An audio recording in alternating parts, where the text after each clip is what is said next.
Hola, ¿cómo andan? Espero que estén bien, que estén sobrepasando de la mejor manera esta cuarentena, que se estén cuidando tanto ustedes como sus seres queridos. Para los y las que no me conocen, soy Mariano Favaloro, soy profesor de educación física, preparador físico, o por lo menos intento serlo, de vóley, la tira de vóley femenino, tanto inferiores como mayores, y de la actividad de boxeo, tanto recreativo como deporte competitivo. Soy socio desde hace muchos años, desde los 6 años hasta ahora. Jugué al básquet también desde esa edad hasta los más o menos los 21 años. Y bueno, actualmente me desempeño, como les dije, en el cargo de preparador físico de esas dos actividades. Tomo la posta de este ciclo de charlas.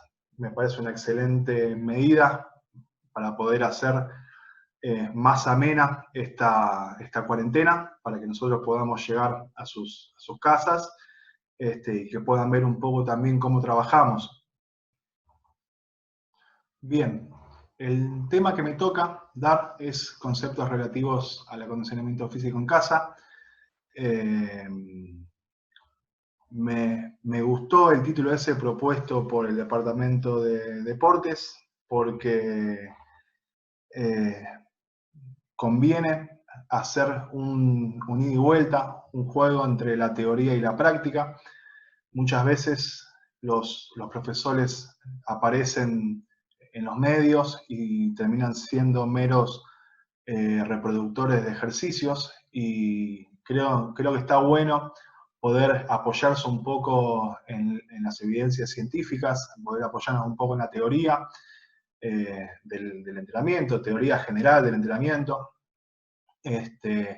para que puedan comprender y entender un poco por qué hacemos lo que hacemos, por qué uno afirma una cosa y no otra. Creo que ese es uno de los objetivos, que encuentren un porqué, un para qué, que se puedan organizar un poco en lo que es el entrenamiento en su casa, y que se lleven herramientas que les sirva para poder desarrollarlas y poder llevar un entrenamiento lo más organizado e inteligente posible. Bien, metiéndonos ya en lo que es lo que me compete, vamos a iniciar esta charla hablando de una serie de problemáticas que se dan en esta cuarentena, donde hay 3 puntos fundamentales. El primer punto, como ven, están los sedentarios, personas que no están acostumbradas a hacer actividad física, que no hicieron, capaz que hace muchos años que no hacen. Y en el desconocimiento cometen ciertos errores, principalmente, como ven, sobre entrenamiento, problema que termina generando ciertos dolores articulares, dolores musculares, fatiga excesiva, aumento excesivo de pulsaciones, de frecuencia cardíaca durante el ejercicio, aún siendo ejercicio de baja intensidad, pero principalmente produce desgano y rechazo a la actividad. Imagínense que en alguien que nunca hizo actividad, si la primera vez o su primer contacto con la actividad física es una actividad indeseada o excesivamente fatigante, va a generar un rechazo, tanto de la actividad física y un miedo quizás a volver a hacer, creyendo que esto es normal en el tipo de trabajo. Apoyándonos un poco en la teoría, vamos a intentar explicar lo que es la capacidad de trabajo, que es la adaptación o la adecuación de cada persona al ejercicio. Una persona que tiene más experiencia en el entrenamiento tiene mayor capacidad de trabajo, por lo tanto puede asimilar cargas, entrenamientos o ejercicios de manera más intensa, de manera más duradera, que alguien que no tiene experiencia. Por un lado eso. Por otro lado, cada persona tiene un cierto umbral de asimilación de un ejercicio que hace que un ejercicio sea un estímulo mínimo, que no produce ningún tipo de fatiga o de cansancio, un estímulo óptimo, un estímulo que sirve y ayuda a mejorar y da ganas de seguir entrenando, y un estímulo excesivo, que es lo que generalmente pasa, y también tiene que ver con costumbres y culturas anteriores, referidas a que si no duele no sirve, de que más es mejor, y la realidad es que nunca más es mejor, sino que hacer las cosas bien siempre es mejor. En definitiva, mejor siempre es mejor. Por otro lado, se da lo que es la sobreinformación de los medios, guiado por no profesionales, personas que no son profesores de educación física, donde, como bien pongo en el último punto, pueden ser deportistas famosos que dan su receta o su método de trabajo, personajes famosos, influencers. Pasa por lo general en los canales de, chismes, de famosos, que quizás algunas dan su método y su forma de trabajo para que la gente lo copie. Esto no tiene ningún tipo de sentido, porque hay que entender que las personas somos todos distintos, todos tenemos composiciones distintas, que tiene que ver con la relación de masa muscular y grasa distinta, tamaño, talla, como dijimos antes, capacidad de trabajo distinto, aceptación o capacidad o temperamento, capacidad volitiva distinta para asimilar un ejercicio, que esto hace o da para pensar de que no es la persona la que tiene que adaptarse al ejercicio, sino es el ejercicio el que tiene que adaptarse o amoldarse al tipo de persona que va a trabajar. Este es un primer punto que hay que tener en cuenta, por el que no hay que copiar las recetas. Cada uno tiene respuestas distintas a un tipo de ejercicio, por lo tanto, no es recomendable que se anden replicando o repitiendo planificaciones. Continuando con la segunda de las problemáticas, y haciendo referencia a que estamos en una institución, un club, tenemos los deportistas que sufren de, como ven en primer punto, insatisfacción por falta de especificidad del entrenamiento. Principalmente se da en todos los deportes, pero principalmente se da en deportes donde lo específico es bien específico, caso gimnastas, caso quizás nadadores, casos deportistas que necesitan de un espacio y un elemento específico para poder entrenar, y la desesperación y las ganas de poder entrenar y que no se pueden suplir. Por otro lado, tenemos un segundo punto, que es falta de entrenamiento efectivo, monotonía. Esto es referido a la falta justamente de elementos, ya sea elementos específicos como elementos para entrenar, elementos que se pueden dar en un gimnasio, por ejemplo, como barras, discos, mancuernas, que en casa no se tiene. Y como bien sabemos, los preparadores físicos, las herramientas se van achicando, el universo se va achicando, vamos teniendo cada vez menos cosas para trabajar, y se hace un problema.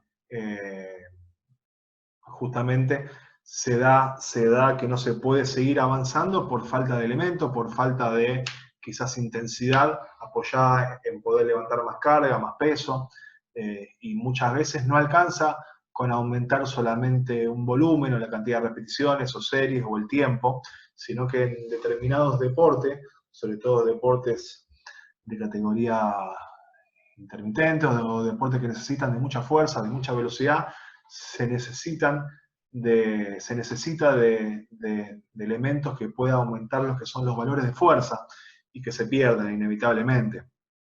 Por otro lado, tenemos desbalances musculares, producto del estar demasiado tiempo sentado, demasiado tiempo frente a una PC, como estoy yo ahora, demasiado tiempo acostado. Esto produce, por ejemplo, cifosis dorsal o antepulsión de hombros, lleva los hombros hacia adelante, pérdida de movilidad en la cadera y con las consecuencias que esto trae, justamente haciendo en relación con el último punto, que es la pérdida de movilidad y la estabilidad. Justamente si nosotros perdemos movilidad en la cadera, se rigidiza, al estar mucho tiempo apoyado, con la espalda apoyada, se pierde la estabilidad del tronco, que es lo que se trabaja cuando se hacen las planchas, por ejemplo, y al tener antepulsión de hombro, hombros hacia adelante, se pierde movilidad del hombro, y esto a la hora de volver al deporte probablemente cause ciertos problemas y haya que reeducar ciertos patrones, reacomodar un poco lo que son las articulaciones, relubricarlas, y esto va a llevar un tiempito. Así que, de paso, ya que estamos, me da lugar a la próxima diapositiva, que tiene que ver con los preparadores físicos, del cual yo soy parte. Ahí me veo mejor. Bien, preparadores físicos. No quería dejarlos afuera en todo este embrollo. Y también hablar de cuáles son nuestras problemáticas. Esto hablo desde mi experiencia, de lo que estoy viendo día a día, desde lo que viví, hasta, bueno, veremos qué va a pasar cuando termine la cuarentena. Esperemos que sea pronto. Bien, el primer punto, la primera problemática que tenemos los preparadores físicos es la pérdida de la pretemporada. Inevitablemente, la falta de continuidad hace que, o el corte de la pretemporada hace que se pierda, que lo que se logró se pierde, apoyado quizás un poco en lo que es el principio de la ciclicidad que se pierde, ¿sí?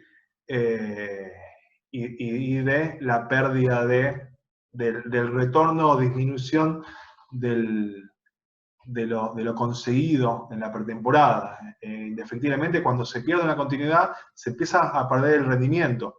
Ahora, muchas veces pasa que el sentido común en algunos preparadores físicos da para pensar que si yo continúo con un estímulo, aunque sea un estímulo cualquiera, un estímulo mínimo, lo que conseguí antes no se pierde.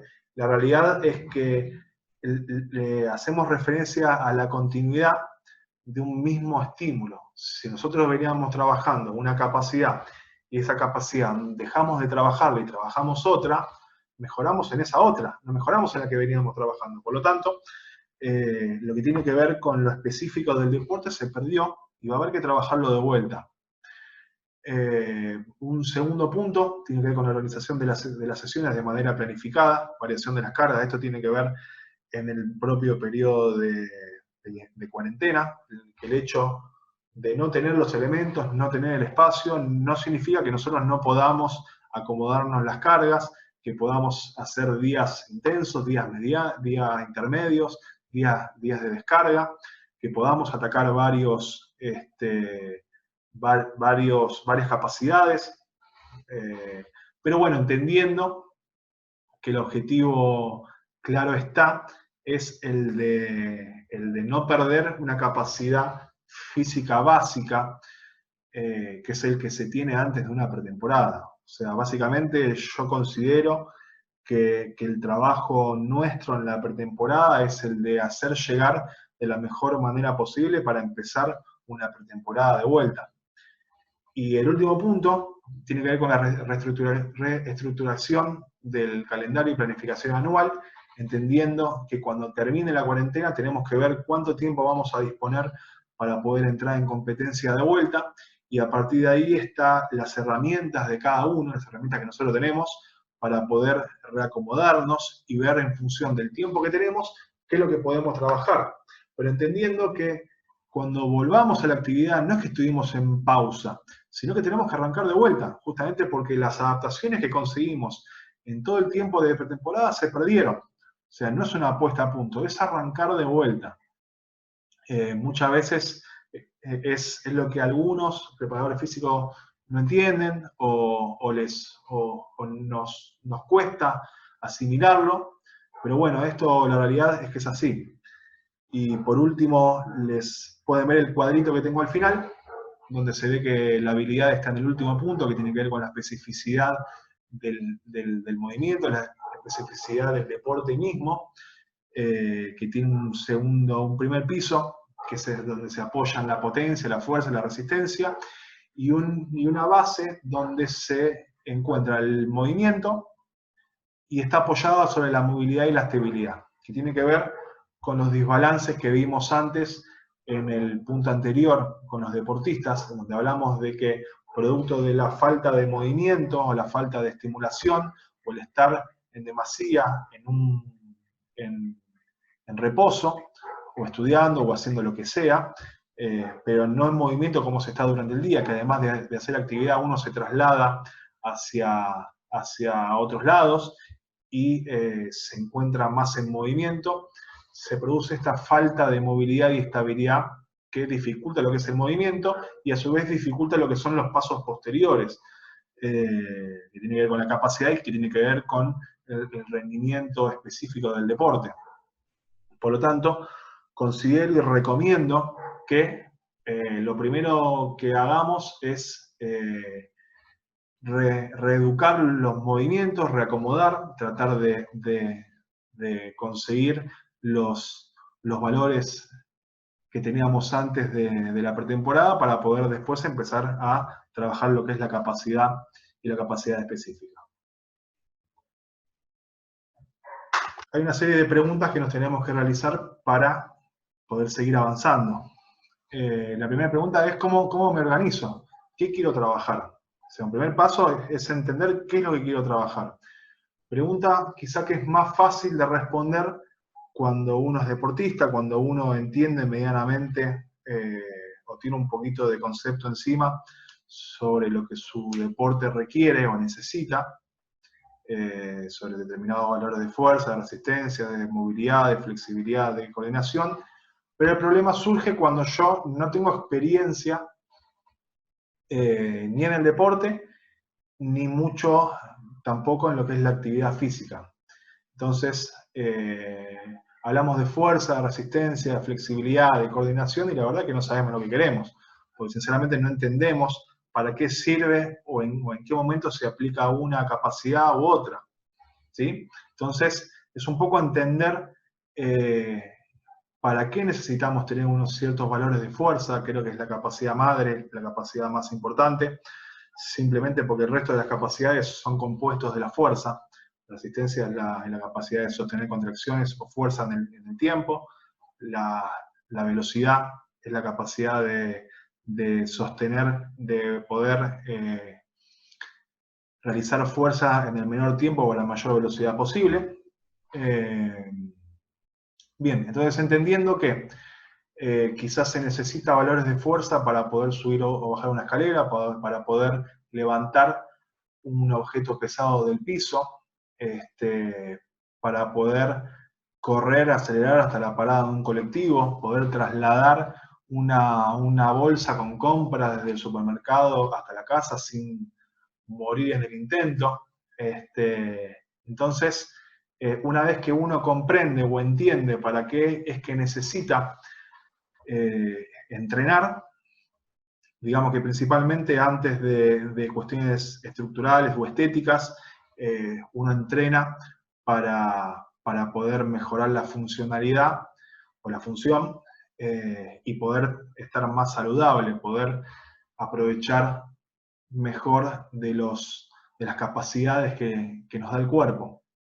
Entonces, por eso puse abajo lo que es el entrenamiento funcional, que es todo entrenamiento abocado a un objetivo X, o sea, cualquier tipo de entrenamiento que sirve o que tiene como objetivo mejorar tal o cual cosa, es un entrenamiento funcional a esa cosa.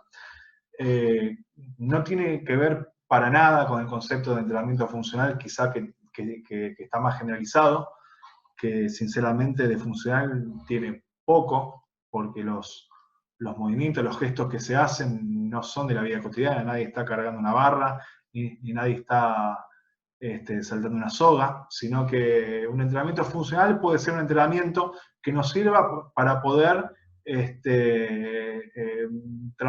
subir o bajar una escalera sin cansarnos excesivamente. Entonces, ese entrenamiento es funcional a eso.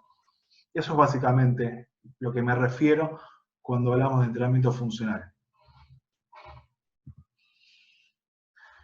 Un segundo paso es preguntarnos qué ejercicios hacemos, qué tipo de ejercicios puedo realizar. O sea, una vez que yo ya sé qué es lo que quiero hacer, o para qué quiero entrenar, que puede ser para mejorar en tal o cual cosa, para verme mejor, para sentirme mejor o para lo que sea, o sea, hacer entrenamiento funcional a eso, vemos qué ejercicios hago. Y a partir de ahí tenemos patrones de movimiento, que va por vías distintas a lo que es el viejo concepto del entrenamiento por músculo, sino que hacemos un entrenamiento por movimiento. Nosotros entrenamos el movimiento y ese movimiento conlleva la activación o la contracción de ciertos músculos. Por lo tanto, indirectamente también estamos trabajando los músculos.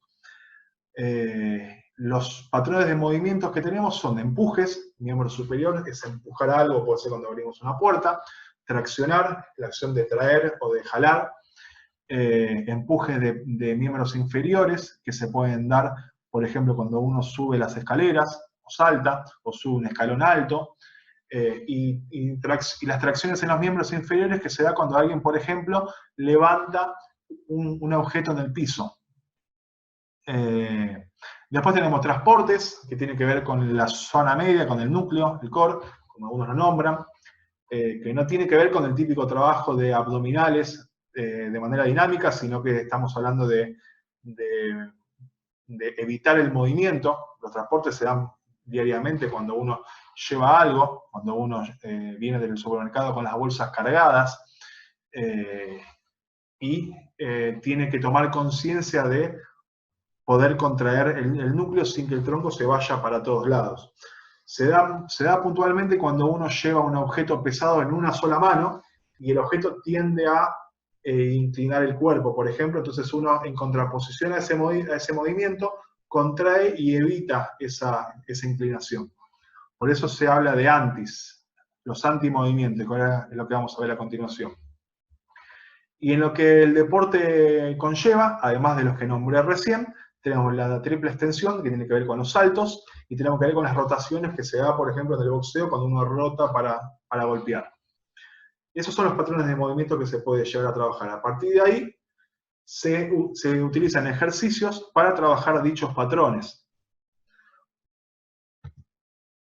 Bien, en lo que son la familia de los empujes de brazos, tenemos lo que son empujes horizontales, bancos planos, puede ser con la barra, puede ser con la mancuerna, eso tiene que ver con el gimnasio, sino fuerza de brazo, acostado boca abajo en el piso, lo que son las tracciones de brazos, que se puede dar con las dominadas, con la barra de manera vertical, o acostado de manera horizontal, que es lo que vamos a ver después en los videos. Lo que tiene que ver con las tracciones de piernas, que es la acción de levantar algo, fíjense, con la espalda siempre neutra, la posición de la espalda siempre de manera correcta, y lo que son los empujes de piernas, o empujes de miembros inferiores, que es el dibujo que está en el centro abajo, que se ve una persona haciendo sentadilla, que se da cuando uno sube un escalón, sube escaleras, en fin.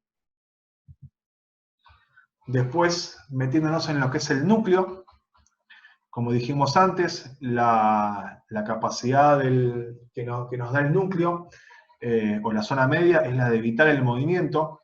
Funciona como un nexo entre las piernas y los brazos. Esto se ve mucho en lo que es en el deporte, cuando se realiza un gesto deportivo, que en la mayoría de los deportes se da que se hace un traspaso de fuerza de las piernas a los brazos. Imagínense los pasos de un salto y un remate en el vóley, un tiro suspendido en el handball, un golpeo en el boxeo. El núcleo de la zona media funciona como cilindro donde pasa la energía o la fuerza aplicada de las piernas contra el piso y termina transfiriéndose a los brazos.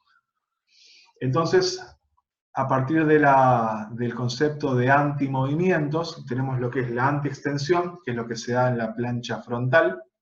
Lo que tiene que pensar cuando hablamos de anti es que, ¿qué pasaría si yo me relajo? Entonces, por ejemplo, imagínense que están boca abajo, ¿sí? Si ustedes se relajan, la cadera tiende a irse hacia abajo, o sea, tiende a la hiperextensión.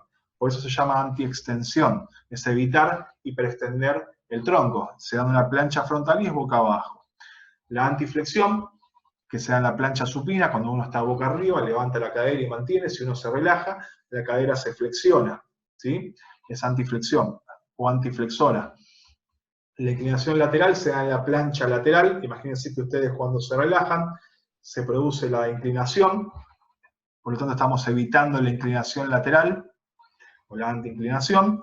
Y en lo que es el estiramiento cruzado, el comúnmente llamado perro pájaro, donde uno hace una extensión, puede hacer una extensión cruzada y tiene que estirar los miembros, los brazos, evitando dos cosas: la rotación de hombros de la cintura escapular o el hombro y la cadera, pero también tiene que evitar la hiperextensión del tronco.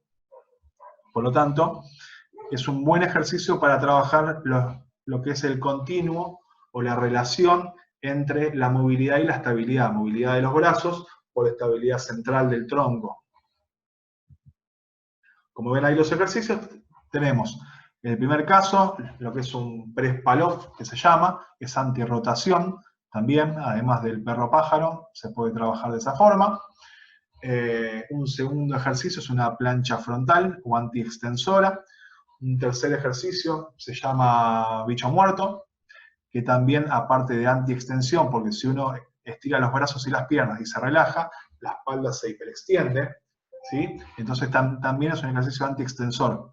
En el dibujo de abajo a la izquierda se ve una persona haciendo una plancha supina, donde, como dijimos antes, si se llega a relajar, se produce una flexión de cadera. Y en el dibujo de abajo a la derecha se ve a otra persona, una mujer que está haciendo una plancha lateral. Como verán, mientras uno más control tenga sobre el tronco, más fuerza va a poder aplicar tanto en el gesto deportivo, se va a poder reaprovechar mejor de la fuerza de las piernas y los brazos, y en las acciones cotidianas va a poder empujar mejor, traccionar mejor, poder llevar o trasladar elementos pesados sin que el tronco o la columna vertebral sufra lesiones. En fin, se ve cómo se trabaja tanto en el deporte como en la vida cotidiana. Seguimos con lo que es movilidad articular. Tiene que ver con lo que es flexibilidad activa, con lo que tiene que ver con la mejora del rango de movimiento, lo que es el ROM. Dentro de lo que es movilidad articular tenemos de tobillo, que es la dorsiflexión, movilidad de cadera, movilidad lumbopélvica o disociación lumbopélvica, lo comúnmente conocido como gato contento o gato enojado, movilidad torácica, que incluye la movilidad del pectoral, movilidad de hombro, ¿sí? Rotaciones, y lo que incluye como flexibilidad pasiva, que mejora lo que es el rango de movimiento, pero no se correlaciona directamente con el rango de movimiento de manera dinámica, que es sostener un estiramiento durante un tiempo determinado. Son las dos formas de trabajar en lo que es la flexibilidad. Como verán, terminamos esto y ya enumeramos lo que es la estabilidad con el núcleo, la zona media, y lo que es la movilidad. Verán que faltan articulaciones que son la de rodilla, la de codo y cintura escapular, que es la articulación que está por detrás, las escápulas, en realidad rodea los hombros, que son los que le dan estabilidad.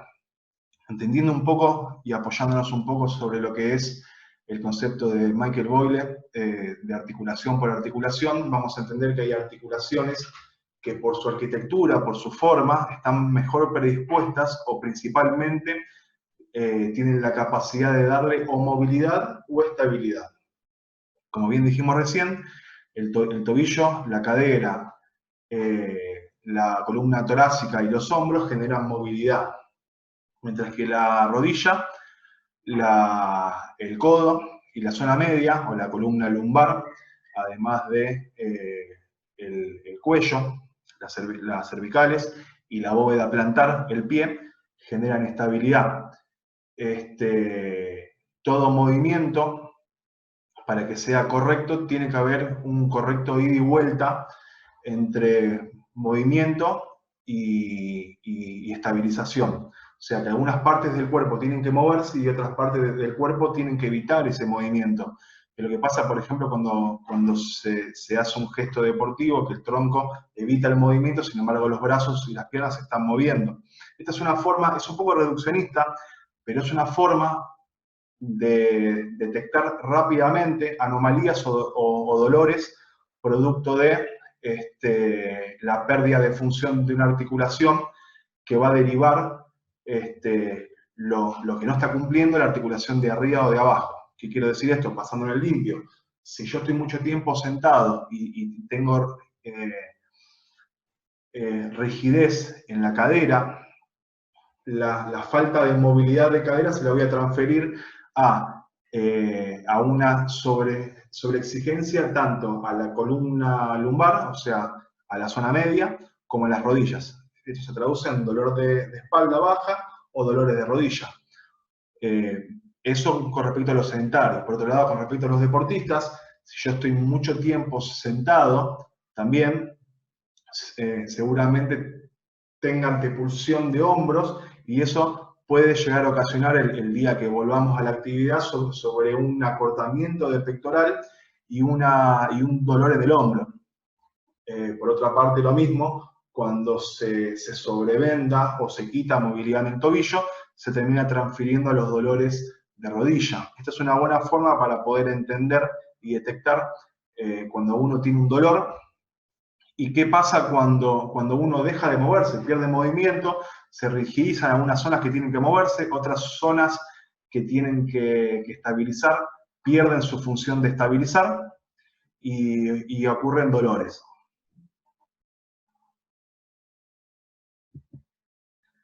Bien, la siguiente imagen, no voy a estar mucho tiempo explicándola, porque tiene que ver con los tipos de posición, las posiciones para elongar los músculos, como bien marca los dibujos, pectoral, glúteo, isquiotibiales, gemelos, cadena posterior. ¿Sí? Cada dibujo corresponde a el músculo a elongar.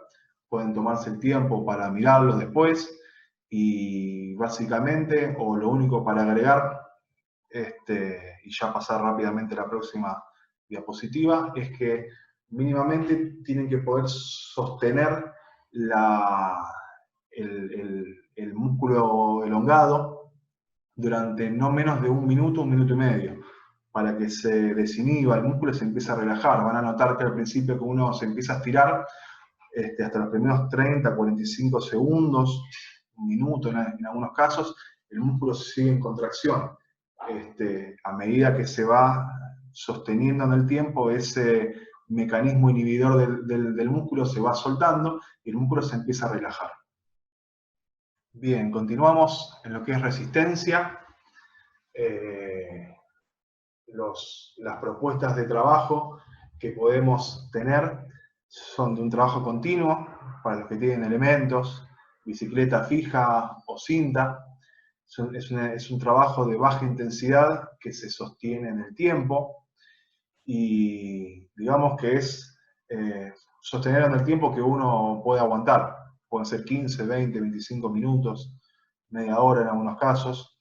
Un segundo trabajo de tipo variable, continuo variable, que es sostenerlo en el tiempo, pero con una intensidad que va subiendo y va bajando, lo cual se da en los bailes, por ejemplo, en algunos bailes, en actividades aeróbicas sin elementos, por ejemplo zumba, disciplinas de combate con música, están muy de moda también. Son tipos de trabajo que, si bien son continuos como el trabajo anterior, como la intensidad es variable, la lógica sería que se sostenga un poco menos en el tiempo, o que cueste un poco más, o que se necesite de un poco más de capacidad de trabajo para poder asimilarlo. Y un trabajo de alta intensidad que vamos a ver en el apartado de tipos de entrenamiento, donde van a ver cómo no es necesario para trabajar la resistencia o salir a correr o hacer bicicleta o bailar, sino que se puede resistir durante un tiempo determinado gestos que son explosivos y quizás es más específico de deportistas, deportes donde tienen exigencias intermitentes. Esto me refiero con que alternan momentos de intensidad con momentos de pausa, puede ser pasiva o puede ser una pausa activa, y eso es sostenido en el tiempo. Para los que me conocen, saben que soy muy bueno en resistencia, tengo una gran resistencia, me gusta mucho correr, me gusta mucho andar en bicicleta, me gusta mucho nadar, mentira, soy un queso. Bien, tipos de entrenamiento. Tipos de entrenamiento. Creo que antes de desarrollar esto, lo primero que tenemos que entender es cuál es la regla general de entrenamiento, o reformulándonos quizás a qué ley hace caso el entrenamiento, o para que el entrenamiento sea correcto, a qué ley tiene que obedecer, que es la ley de supercompensación.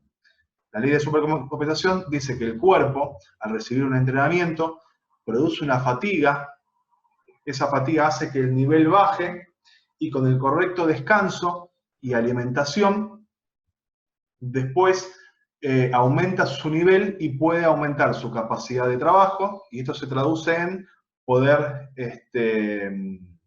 asimilar mejor los entrenamientos, fatigarse menos, poder tener más fuerza, poder tener más resistencia, poder ser más veloz, poder tener mejor flexibilidad según la orientación que uno quiera trabajar. Si hay un correcto juego entre trabajo y supercompensación, o sea, una recuperación adecuada y después un estímulo nuevo, el rendimiento va a ir aumentando. Ahora, ¿qué pasa? Si la capacidad de trabajo es baja, o sea, el umbral de estimulación es muy bajo y el estímulo es muy alto, la fatiga es excesiva. Entonces, la adaptación es negativa y uno se termina sobreentrenando, que es lo primero que habíamos hablado cuando aparecen los dolores, cuando aparece el desgano, cuando aparece que el entrenamiento no sirve para nada y que el entrenador lo único que hace es fatigarnos. Creo que es un error tomar el entrenamiento como si la única variable del entrenamiento fuese la fatiga. En todo caso, el entrenamiento tiene, para que la adaptación sea óptima, o sea buena, o pueda sacar el mejor provecho, hay que entrenar lo menos posible para sacar el mejor resultado. Y eso no se hace en un entrenamiento que sería un homenaje a la fatiga. Bueno, ya sabemos más o menos qué queremos trabajar, sabemos qué ejercicios vamos a utilizar o para qué. Y el siguiente paso es ver los tipos de entrenamiento, es ver qué tipo de organización o modalidad voy a trabajar. Y en función del nivel que tenga la persona o el grado de experiencia que tenga, va a utilizar un formato u otro, o según qué tipo de entrenamiento quiera trabajar, o qué capacidad o capacidades quiera trabajar, va a elegir un formato o va a elegir otro. El primero es método organización, modalidad o método por repeticiones. Esto es bien claro, se divide en series, repeticiones y pausas. Entonces, por ejemplo, elegimos una sentadilla, ejercicio de empuje de tren inferior, hacemos 4 series, que son 4 vueltas, de 6 repeticiones, 6 movimientos, con 1 minuto de pausa. Hago una serie, 6 repeticiones, descanso 1 minuto, esto lo repito durante 4 veces. ¿Qué observaciones tiene esto? Produce menor fatiga, si las pausas son completas, o sea, si descanso lo que tengo que descansar, que es aproximadamente, según lo que quiera trabajar, puedo llegar a trabajar entre 30 segundos o puedo llegar a descansar 1 minuto y medio. Se supone que a mayor pausa me van a sobrar más repeticiones, por lo tanto va a haber menos exigencia. Es ideal para iniciales, para personas que necesitan descansar un poco más porque su capacidad de trabajo es menor. Pero también, por ejemplo, puede servir como día liviano para alguien más avanzado, alguien que hizo un esfuerzo muy intenso, muy elevado, y necesita descansar un poco para poder favorecer lo que hablamos antes de la supercompensación. Es por eso que este es el caso bien específico para marcar lo que es el principio de individualidad y cómo un mismo entrenamiento para una persona puede tener unos resultados de una manera y para otra persona puede tener un resultado de otra manera. Los cuerpos responden de manera distinta. Para uno es un esfuerzo ajustado, justo, llega con lo justo, y para otro es un entrenamiento para poder recuperarse y poder hacer un entrenamiento más pesado. Una segunda modalidad es el circuito. El circuito, esto es vueltas, repeticiones y pausas. No se dividen en series, en ejercicios específicos, sino que se pasa de un ejercicio a otro hasta terminar con toda la lista y ahí se descansa recién. Entonces el ejemplo que tenemos es sentadilla, empuje de tren inferior, flexo, extensiones de brazos, empuje de tren superior, empuje de cadera, después van a ver los videos al final. Plancha frontal, se hacen 5 vueltas de esto, las repeticiones se ven a cada lado, con 2 minutos de pausa. Como observaciones, la fatiga es intermedia a alta, la fatiga puede ser mayor si los ejercicios que se trabajan corresponden al mismo movimiento o a los mismos músculos o a la misma región del cuerpo, y obviamente si la relación trabajo-pausa o la pausa es corta o larga, va a ser más o menos fatigante.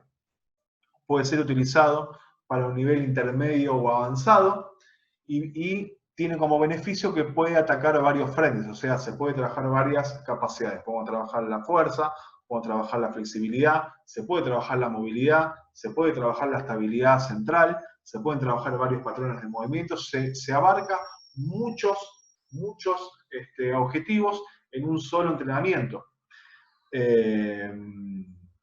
Con lo cual es mucho más efectivo y mucho más eficiente. Se puede trabajar de manera más intensa en menor tiempo, con respecto a lo que son las repeticiones, donde quizás es un trabajo más monótono, más aburrido, pero es más indicado para personas que nunca entrenaron. Por lo general, todos sabemos que la mayoría de las personas arrancan directamente por el circuito y a la fatiga, cosa que es un error grande, porque terminan muy cansadas. Y una tercera organización que es de estaciones, que es, les había prometido hablar antes, que es de resistencia a alta intensidad. Se trabajan por bloques de trabajo alternando ejercicios y descansos por tiempo. Y además se hacen pausas. Entonces, por ejemplo, yo hago un bloque de 5 minutos, donde yo arranco, pongo el tiempo de corrido y hago todos los ejercicios trabajando 15 segundos de trabajo, descanso 15 segundos, paso a otro ejercicio hasta completar los 5 minutos. Entonces, en el ejemplo se ve que elegimos sentadilla, extensiones de brazo, o extensiones de brazo, empuje de cadera, plancha frontal, y hacemos de esta forma 4 bloques de 5 minutos con duración de 15 segundos de trabajo por 30 segundos de pausa. Con 2 minutos de pausa entre bloques. Como observaciones, produce una fatiga mayor, la pausa puede ser a casi nula, a incompleta, es claramente para un nivel avanzado, se puede atacar varios frentes, lo mismo que en la modalidad de circuito, y es altamente efectivo, porque se requiere de poco tiempo. En media hora se puede tranquilamente hacer un trabajo muy efectivo de la resistencia a la alta velocidad o la resistencia a una intensidad mediana alta. teniendo en cuenta que no tenemos peso para desplazar.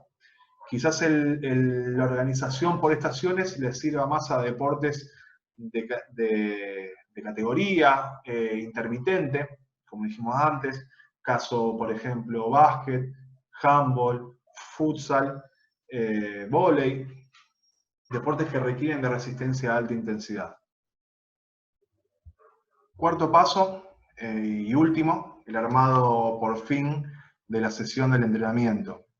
La sesión es la unidad mínima del entrenamiento, es lo que se hace día a día, pudiendo ser una, dos o varias por día. Por lo general se entrena una sola vez. Está dividido en 3 momentos bien marcados y bien diferenciados, que son la entrada en calor, el desarrollo y la vuelta a la calma. En la entrada en calor, el objetivo es aumentar la frecuencia cardíaca, aumentar la temperatura corporal. Es muy importante porque evita las lesiones, evita todo tipo de lesión que pueda llegar a pasar en el entrenamiento y nos prepara psicológicamente. Todas estas variables son de respuesta aguda, que quiere decir que se manifiesta en el momento. Yo arranco a entrar en calor y la frecuencia cardíaca se aumenta y se hace visible en el momento. Lo mismo con la temperatura y el resto de las variables. En la entrada en calor podemos trabajar lo que es la movilidad y la estabilidad, que es lo que antes mostramos, y las sugerencias es comenzar de menos a más. Una segunda parte es el desarrollo, que básicamente vamos a trabajar lo que queramos, que puede ser lo que hablamos antes, resistencia, fuerza, coordinación. Lo ideal sería trabajarlo en el orden que está en la diapositiva, arrancar con coordinación, después pasar a fuerza y terminar en resistencia. Y una tercera parte que es la vuelta a la calma, donde se vuelve a un estado de reposo, se puede trabajar lo que es la flexibilidad activa. Si el entrenamiento fue intenso, esto quiere decir que terminamos muy agitados, muy cansados, se recomienda no cortar de golpe, sino ir bajando de manera paulatina, caminar un poco, quizás, respirar de manera relajada, y ahí terminaríamos lo que es la sesión. Nos quedaría, como para darle el broche, 2 puntitos que son muy importantes. Uno es el control de la carga, que tiene que ver con los hilos a mover en el entrenamiento. ¿Cómo hacemos para ir aumentando o bajando la dificultad? Y tiene que ver con la intensidad, que como peso no tenemos, que es lo que tendríamos en un gimnasio, es más difícil de cuantificar, pero se puede medir con la velocidad de movimiento, que sería movernos más rápido, y con el carácter del esfuerzo, que es las repeticiones hechas o las que podríamos hacer. Entonces las 3 opciones serían, por ejemplo, hacer 3 series de 10 repeticiones, en una organización por repeticiones, y en el primer caso, si hacemos la décima y no nos queda ninguna más por hacer, llegamos con lo justo a la décima, es un carácter de esfuerzo alto, máximo, y es un esfuerzo importante. Un segundo caso sería hacer 10 y que nos sobren 10 más, pudiendo ser 20 en total, pero haciendo 10, que sería un carácter del esfuerzo medio. Y un tercer caso de carácter de esfuerzo bajo sería hacer las mismas 10 repeticiones, pero en vez de sobrarnos 10, nos sobran 20, pudiendo hacer 30 repeticiones. Eso sería un carácter del esfuerzo bajo y es un esfuerzo mucho menor. Una segunda forma de cuantificar la carga sería con el volumen, que se puede controlar con las repeticiones y con las series. Otra forma es con la densidad, que es la relación trabajo-pausa. Mientras más denso, el trabajo es más intenso porque me fatigo más y descanso menos, por supuesto. Y las otras 2 variantes son la frecuencia de entrenamiento, que son la cantidad de días que yo puedo entrenar por semana. Se supone que si estoy empezando, entrenaría menos días que si tengo más experiencia. Y la duración total del entrenamiento. Por último, vamos a los aumentos de la carga. Lo que les recomiendo en este punto es que se tengan a mano una hoja o una hoja de Word para poder tener de manera palpable lo que vamos haciendo sesión a sesión e ir viendo cómo vamos mejorando en determinados ejercicios y en otros quizás nos hace falta tocar otra variable de la carga. No siempre se tiene que aumentar el volumen, en algunos casos el aumento va a ser más empinado, en otros casos va a ser más paulatino. La idea de esta parte es explicarles brevemente, muy brevemente, qué formas de aumento de la carga tenemos, que sería básicamente aplicar la inflación al entrenamiento, que no es ni hago, ni hago algo muy liviano, ni hago algo extremadamente pesado, sino que es aplicarle la carga justa para que el cuerpo se vaya acostumbrando, se vaya readaptando y vaya produciendo esa supercompensación que fue lo que estuvimos viendo antes, ¿sí? Así que bueno, dentro de los aumentos de la carga, tenemos, por ejemplo, un aumento escalonado, que sería más ajustable para unas personas que recién están empezando, que nunca hizo nada. Esto sería, aplico un estímulo, lo mantengo toda la semana y el primer día de la semana próxima le aumento una pequeña inflación, un aumento sutil, que también se va a mantener durante toda la semana. Esto es, aumento, mantengo, aumento, mantengo, aumento, mantengo. Esto es un aumento escalonado. Van a ver que en el ejemplo tenemos semana 1, tomamos como ejemplo la sentadilla, hacemos 4 series de 5 repeticiones, el día 1, el día 2, mantenemos lo mismo, hacemos sentadilla, lo mismo, 4 de 5, a la semana 2, a la segunda semana, el día 1 le aumentemos un aumento, hacemos 4 series de 6 repeticiones, en vez de 5 hacemos 6, esto es aumentar el volumen. El segundo día lo mantenemos y así sucesivamente.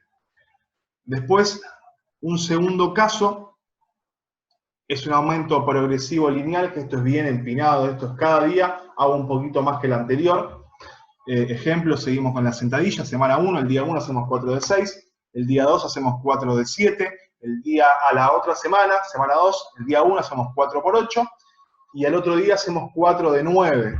Esto es con un correcto descanso entre sesión y sesión, no es todos los días.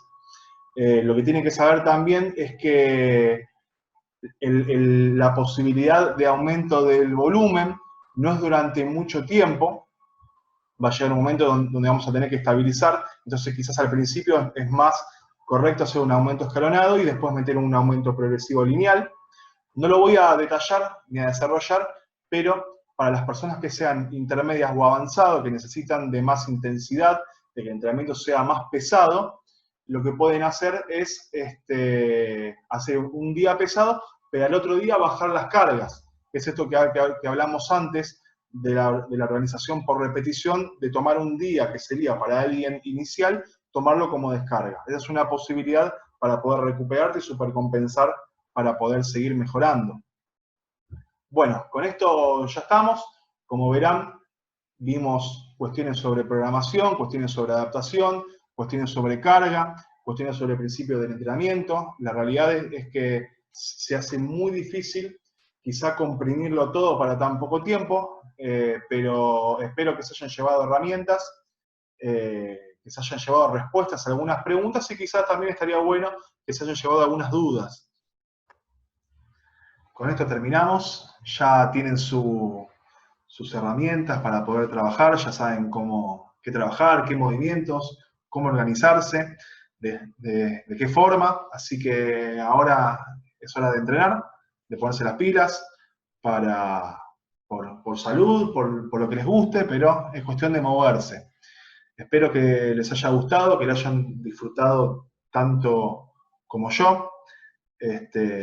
Disfruté mucho de esta oportunidad que me dieron, así que nuevamente les agradezco al Departamento de Deportes que me dio esta posibilidad.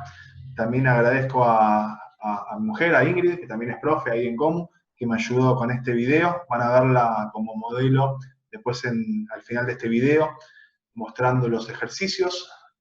Así que, bueno, les mando un beso grande, un abrazo grande, y nos estaremos viendo a la vuelta. Chau, chau.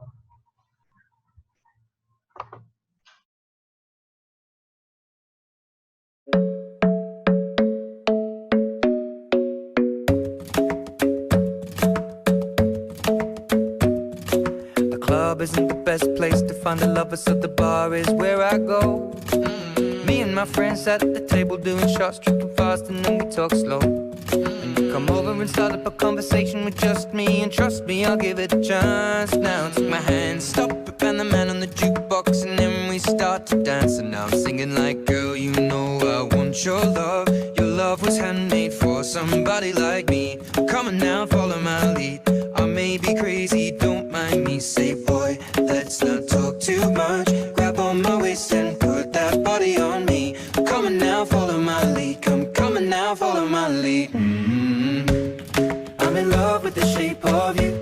We push and pull like a magnet do. Although my heart is falling too. I'm in love with your body. And last night you were in my room, and now my bedsheets smell like you. Every day discovering something brand new. Well, I'm in love with your body. I'm in love with your body. I'm in love with your body. I'm in love with your body. Every day discovering something brand new. I'm in love with the shape of you. When we came, we let the story begin. We're going out on our first date. You and me are thrifty, so go all you can eat. Fill up your bag and I fill up the plate. We talk for hours and hours about the sweet and the sour, and how your family's doing okay. And leaving